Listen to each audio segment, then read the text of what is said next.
أعوذ بالله من الشيطان الرجيم بسم الله الرحمن الرحيم السلام عليكم ورحمة الله وبركاته وعليكم السلام ورحمة الله وبركاته إن الحمد لله نحمده ونستعينه ونستغفره ونعوذ بالله من شرور أنفسنا ومن سيئات أعمالنا من يهده الله فلا مضل له ومن يضلل فلا هادي له أشهد أن لا إله إلا الله وأشهد أن محمدا عبده ورسوله لا نبي بعده اللهم صل وسلم وبارك عليه وعلى آله وصحبه ومن والاه أما بعد أحبكم في الله رضينا بالله ربا وبالإسلام دينا وبمحمد نبيا ورسولا ربنا زدنا علما وارزقنا فهما سبحانك لا علم لنا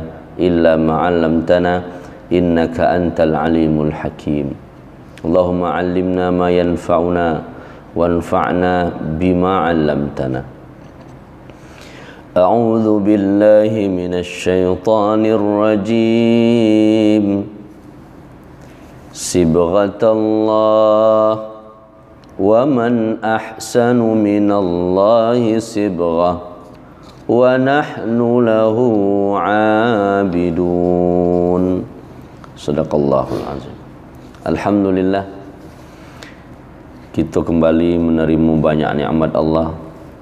Nikmat dibangunkan, dihidupkan setelah Allah matikan semalam. Nikmat masih bernafas, sehat, bisa berjamaah, beribadah kepada Allah. Allah tuntun hati kita supaya ikhlas terus. Itu bagian dari karunia yang besar danlah kita terima kini. Kita bersyukur kepadanya. Semoga syukur kita membuat nikmat-nikmat itu semakin banyak dan kita menjadi hambanya yang bersyukur. Alhamdulillah. Lah sampai juga kajian kita tafsir subuh pada surah Al-Baqarah ayat 138. Alhamdulillah.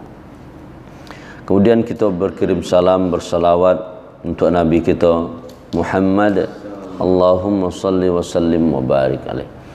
Kita harapkan syafaat beliau di yaumil qiyamah kelak. Sibghatullah, sibghah Allah. Wa man siapa ahsanu yang lebih baik minallah, min dari Allah, sibghahnya. Wa nahnu dan kami lahu kepadanya, untuknya, abiduna, orang-orang yang beribadah, orang-orang yang menyembah, mengabdi. Fihi mas'alatani. Menurut Imam Qurtubi ayat ada dua hal yang bisa dipetik hikmahnya. Pertama, sibghatullah. Kan bacaannya di atas fathah, sibghatata. Huruf akhir dari sibghah itu di atas, sibghatullah. Menurut Al-Akhfas dan ulama lain, itu makna sibghah itu kan di situ seperti sibghah.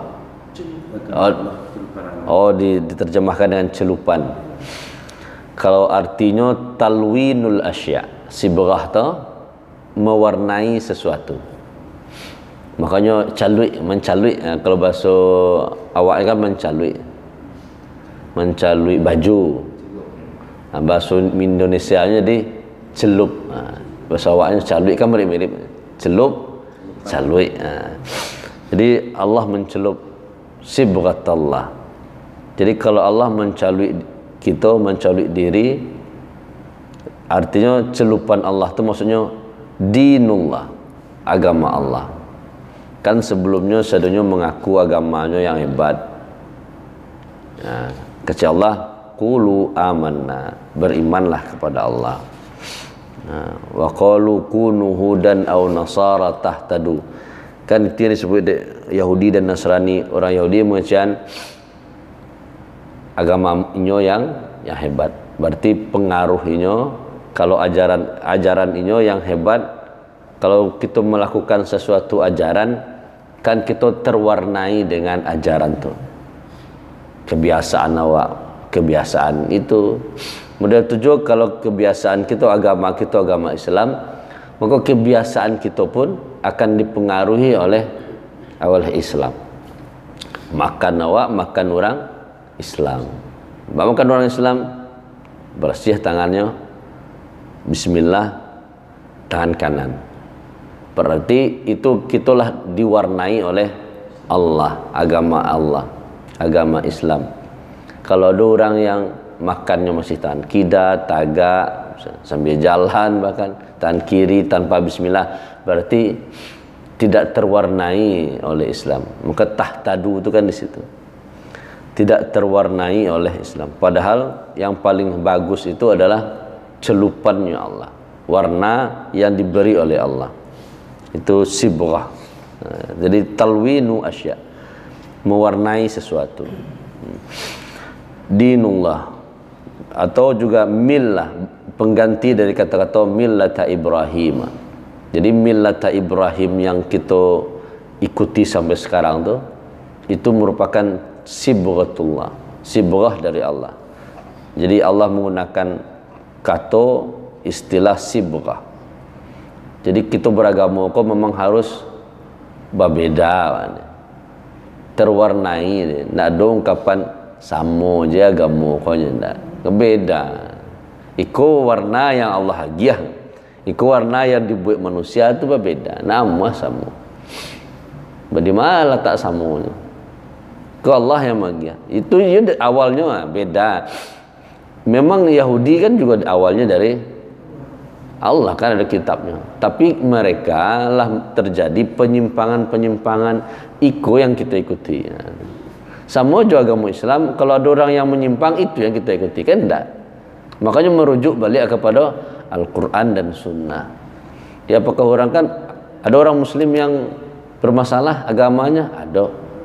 Yang melenceng cara pemahamannya ada. Ini mengaku Islam tapi cara Al-Quran kitabnya lah. Ini Islamnya kecilnya. Apakah yang model itu yang kita ikuti? Itulah yang terjadi di Yahudi, Nasrani yang kini. Dulu memang Nasrani Allah saja, Nabi Isa yang anggap Nabi. Tapi ketika berjalan waktu, ada perubahan-perubahan di agama mereka. Apakah yang berubah itu yang kita ikuti? Jadi bagaimana mengatakan samo itu? Samo saja agama itu tidak bisa. Samo di KTP bisa jadi, selevel di KTP agama sama dengan itu kan sama. Tapi di sisi Allah sudah tidak bisa. Itu keyakinan kita. Nah, kalau keyakinan awak muda itu tidak bisa diganti-ganti. Sibghatullah.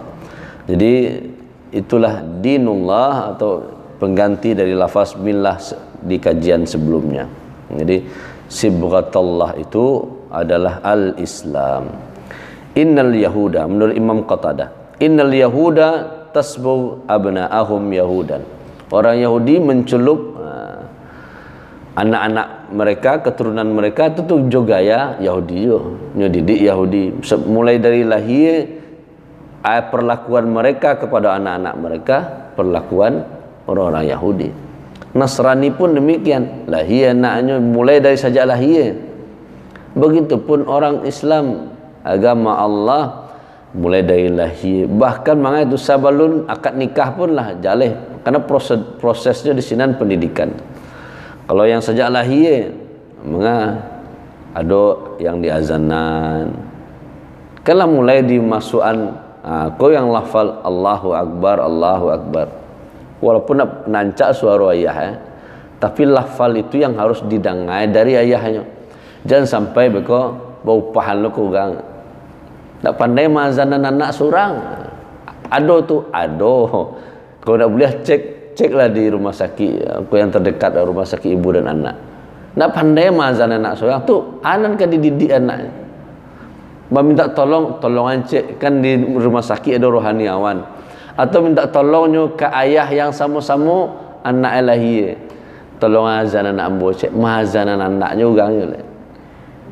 Padahal itulah sibrah. Warna pertama yang nyum kita dengar adanya Allahu Akbar, Allahu Akbar. Kalau bidannya yang mengerti juga agama pas menyambut anak dah Allahu Akbar, Allahu Akbar. Alah didangannya dulu. Ya, harusnya kan itulah gunanya ayah yang menampingi. Kalau dia mengerti bidannya juga agama kan. Kalau nak tu balas terletak je beku baru lah lama ayah baru. Bahkan ada ayah nak mau cari anak. Kelas sudah tu lah. Nah, itu sibrah. Jadi sejak lahir fa inna sibratallah al-Islam. Maka warna yang Allah beri itu adalah berupa Islam. Itu menurut Imam Qatadah. Jadi sibrah itu talwin. Ba'aj supaya diwarnai. Warnanya warna Islam. Wa man ahsanu minallahi sibrah.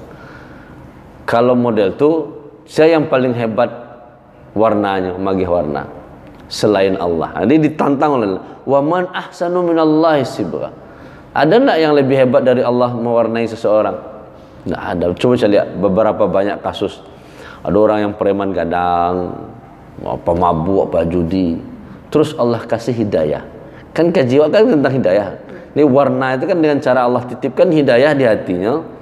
Fa in amanu bimithli ma amantum faqad ihtadaw. Iman itu dititipkan oleh Allah ke hatinya sehingga yang baru keringkangnya sampai kini laba janggut panjang lahnya, laba Sarawak sentiang lahnya. Karena apa? Bahkan santun segala macam walaupun batato. Tapi ya itu yang lamanya. Ketika Allah titipkan celupannya itu maka tidak ada yang lebih. Baru banyak orang upaya-upaya upaya pemindahan agama. Dulu kan angin-angin itu di arah ke jalan Katapiang ke kampung Sebalun Jambatan 2 tu, sebelah Suwok tu ada perjalanan ke dalam yang banyak yang orang non muslim di sini. Ada upaya-upaya bagaimana orang kampung lagi supermi segala macam bagi hadiah supaya pindah. Upaya mereka tu tak akan berhasil dibandingkan yang dilakukan oleh Allah. Sibghatullah. Bahkan di Eropa kan, kalau di luar negeri semakin di sinan yang banyak cahaya Islam itu muncul. Sama halnya dulu dengan di Mekah. Di Mekah tu bara bentuk jahiliyahnya orang. Tawaf saja kan di muka Ka'bah kan tapi yang suci ni itu. Tapi nyo lakukan Ka'bah uryanan, telanjang, gege, ndak telanjang saja dah gege tawaf berkeliling di muka Ka'bah. Kaabah diletakkan di muka di sekeliling itu patung-patung, bertelanjang gigi tawaf tu. Ganti-gantian pakai shift laki-laki dulu. Satu shift padusi lah. Selesainya tawafnya beribadah juga caknya. Tahallul harusnya kini kan potong rambut. Dulu tahallulnya enggak gantian pasangan, gantian istri. Baru bejatnya. Padahalnya dilakukan di tempat yang suci. Tapi kalau Allah yang mencelup, coba bayangkan.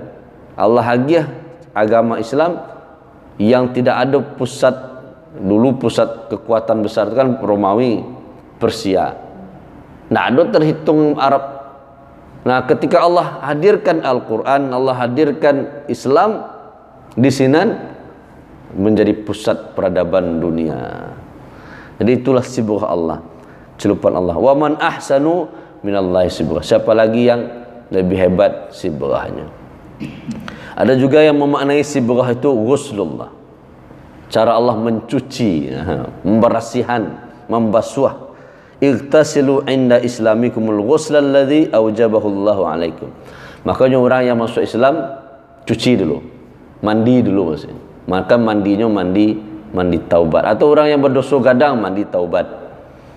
Mu pernah nanya di daerah Aceh si Cincin, kalau orang pulang mencelik tabui, disuruh adik guru yang mandi dulu.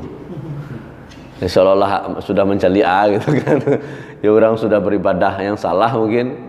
Kalau anggap itu ibadah, maka harus selesai mencelik tabui, mandi dulu, mandi taubat.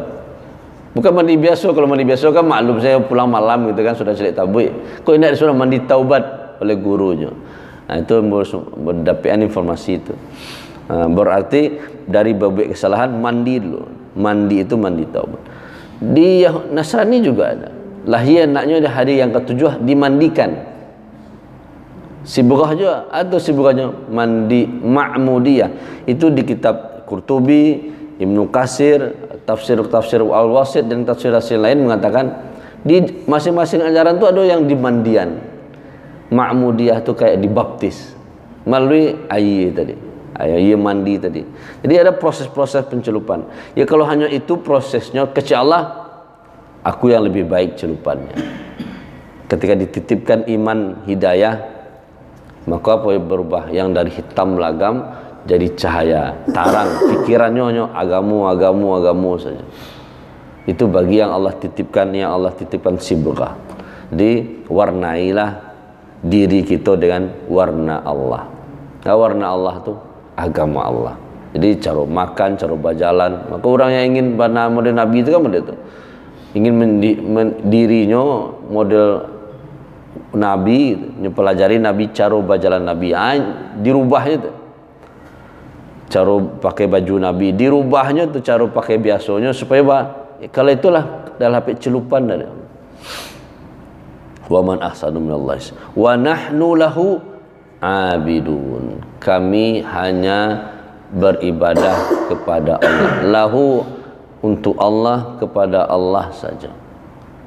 Jadi ibadah itu bisa cara kita mendapatkan warna dari Allah. Melalui apa? Perbaiki ibadah itu. Atau lakukan rutinitas kan ya, supaya kita tak biasa, lakukanlah sesuatu yang terus menerus sehingga jadi kebiasaan. Sajak ketek lah dia jajah, bekulah kadang kan tak terubah lah tu dah.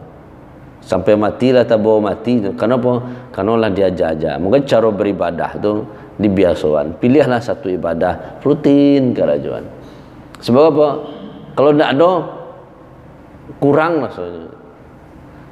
Kau kalah sampai 138 wah. Kadang hari Sabtu tu ada orang bertanya aja. Nak doa kajian pagi kini dah. Berarti kalah tak biasa je tu. Jadi lah kalau lah tak biasa, ada yang kurang lah saya. Padahal maknya jauh mau WA gitu. Kau nak ada Ustaz? Kasi ambo hari Sabtu ambo offline je. Ambo di Musajid Jati, kajiannya fikih. Di Sabtu kita libur kajian tafsir istirahat. Hari Ahad mulai kita balik. Jadi kalau lah tak biasa, celupan Allah tu taraso, warnanya lah ada, maka apa yang terjadi? Itu akan mewarnai diri dengan cara ibadah. Maka perbaiki ibadah. Lakukan serenyu yang kita lakukan itu atas dasar ibadah kepada Allah. Nanti Allah yang akan mendatangkan hidayah dan celupan Allah. Itu hasunal islamu sahibukum. Kata Rasulullah SAW, Islam itu baik, sahibukum. Hasuna islamu sahibikum. Telah baik Islamnya sahabat kalian. Kalau apa? Karena ibadah tu nyo perbaiki, nyo lakukan terus menerus. Sekali, dua kali, tiga kali. Cubalah kita ke surau berjemaah. Sekali tak ke surau rasa lain rasanya. Ba'a rasanya. Nah, itu tanda warna Allah, tanda celupan Allah tu sudah ada di hati awak. Sibghatullah. Wa man ahsanu minallahi sibghah wa nahnu lahu abidun. Dengan cara apa menajamkannya? Dengan cara ibadah. Itu juga yang mengatakan innal qurabah ilallahi ta'ala. Itu juga sibghah, itu juga mendekatkan diri kepada Allah. Jadi semakin dekat kita kepada Allah, karena apa? Kita memperbaiki ibadah tadi, qurabah. Jadi sibghatullah dinun wa qila inna sibghah al-khitan, juga bermakna hal-hal yang bisa membersihkan diri seperti berkhitan dan yang lainnya. Jadi wa nahnu lahu abidun. Sibghah bisa kita dapatkan melalui ibadah-ibadah. Lakukanlah ibadah, pilihlah ibadah. Rawatib, tahajud. Dengan cara itulah terbiasa sehingga Allah mewarnai kita dengan cara-cara. Mulai dari yang kecil-kecil, berjalan dari rumah, keluar rumah, masuk rumah, lakukan dengan cara Allah. Kalau masuk rumah, baca salam. Kalau nak ada orang, lagi salam untuk diri sendiri. Salawat ke Nabi, baca Al-Ikhlas 3 kali. Begitu Nabi ajarkan. Jadi nak ada orang awak seorangnya masuk rumah awaknya, baca je salam, doakan untuk keselamatan diri awak sendiri dan berselawat kepada Nabi. Baca qul huwallah 3 kali. Itu bagian dari cara-cara ibadah-ibadah yang minimal dia rasa penasaran lah. Kalau model ku ikut ibadahnya baca caranya ya. Naik onda, tiba di rumah, mak niu mandi, segala macam. Ada rasa penasaran, baca caranya ya. Berarti ingin mempersilahkan diri kau diwarnai dengan cara-cara Islami. Maka wa nahnu lahu abidun. Perhatikan praktik ibadah gitu, agar Allah betul-betul memberikan kesempatan kepada kita bisa mewarnai diri dengan Islam. Itu mungkin yang bisa kita ambil hikmah atau isi kandungan dari surah Al-Baqarah 138. Sibghatullah wa man ahsanu minallahi sibghah wa nahnu lahu abidun. Di akhir kita berdoa kepada Allah. A'udzubillahi minasyaitonirrajim. Bismillahirrahmanirrahim. Alhamdulillahi rabbil alamin. Wassalatu wassalamu ala asyrafil anbiya wal mursalin wa ala alihi wa sahbihi ajma'in. Allahumma ighfir lana dhunubana wa liwalidina warhamhum kama rabbawna shighara wa li jamil muslimina wal muslimat wal mu'minina wal mu'minat al ahya'i minhum wal amwat wa tabi' bainana wa bainahum bil khairat rabbighfir warham anta khairur rahimin. Ya Allah, kepada orang tua kami yang sudah tiada, ampuni dosa mereka ya Allah, rahmati mereka ya Allah. Allahumma ja'al qabrahu rawdatan min riyadil jannah. Jadikan kuburan mereka seperti taman-taman surgamu ya Allah. Beri kami kesempatan nanti bertemu mereka, tinggal bersama mereka di surga Firdausmu. Ya Allah, untuk orang tua kami yang masih hidup, sehatkan mereka, panjangkan usia mereka dalam kebaikan, husnul khatimah biqauli la ilaha illallah. Beri kami terus kesempatan untuk berbakti kepada mereka sampai akhir hayat. Rabbana hablana minas salihin, Rabbana hablana min azwajina wa dhurriyyatina qurrata a'yun waj'alna lil muttaqina imama. Ya muyassir kull asir yassir alaina kull asir lianna kull asir alaika yassir. Allahumma habib ilaina al iman wa zayyinhu fi qulubina wa karih ilaina al-kufra wal fusuqa wal 'isyan waj'alna minar rasyidin. Rabbana, ya Allah, untuk saudara kami, keluarga kami yang punya hajat, punya kebutuhan, punya keinginan, rahmati ya Allah, ridhoi keinginan mereka, penuhi hajat mereka ya Allah. Jadikan mereka lebih dekat dengan Engkau. Untuk saudara kami, keluarga kami yang sedang sakit ya Allah, sembuhkan ya Allah. Jadikan sakit mereka penggugur dari dosa-dosa mereka. Rabbana atina fid dunya hasanah wa fil akhirati hasanah wa qina adzaban nar. Rabbana taqabbal minna innaka antas samiul alim wa tub alaina innaka antat tawwabur rahim. Wa sallallahu ala khairi khalqihi Muhammad wa ala alihi wa sahbihi ajmain. Subhana rabbika rabbil izzati amma yasifun wa salamun alal mursalin walhamdulillahi rabbil alamin. Subhanakallahumma wa bihamdika asyhadu an la ilaha illa anta astaghfiruka wa atubu ilaik. Assalamualaikum warahmatullahi wabarakatuh. Waalaikumsalam.